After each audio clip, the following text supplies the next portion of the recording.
আমি সেই মানুষটিকেও ভালোবেসে দেখেছি, যাকে অসম্ভব ভালোবেসে নির্মমভাবে ছুঁড়ে ফেলেছিল কেউ, যাকে দিনের পর দিন মিথ্যে স্বপ্ন দেখিয়ে ছুঁড়ে ফেলা হয়েছিল একদিন।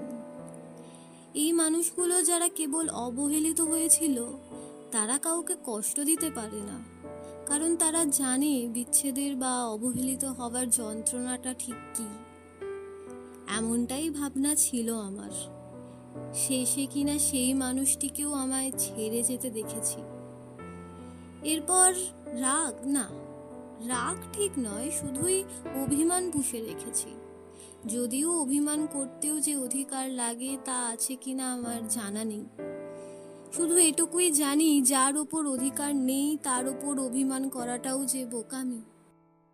এই নির্মম সত্যটা জেনেও আমরা এমন মানুষদের উপরেই অভিমান করে বসে থাকি, অথচ তারা জানতেও পারে না এই মান অভিমানের ব্যাপারটা।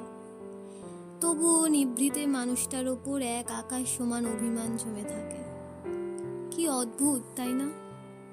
তাকে হারানোর ভয়ে, তার নিরাপত্তায় নিজে বারুদ হয়েছিলাম, আর সেই কিনা সেই বারুদে আগুনের শিখা বাড়িয়ে দিল। এই প্রসঙ্গে ভাবতে গেলে নিজেকে বড্ড আনাড়ি মনে হয়।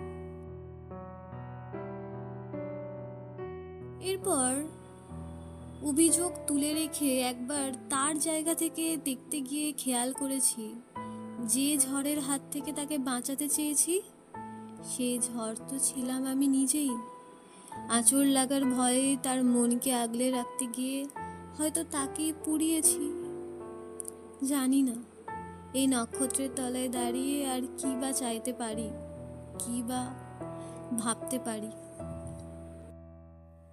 ভালোবাসা যদি চাইলেই পাওয়া যেত, তবে কি আর এত শব্দ লিখতে পারতো মানুষ আঘাতে আঘাতে? তোমরাই বলো।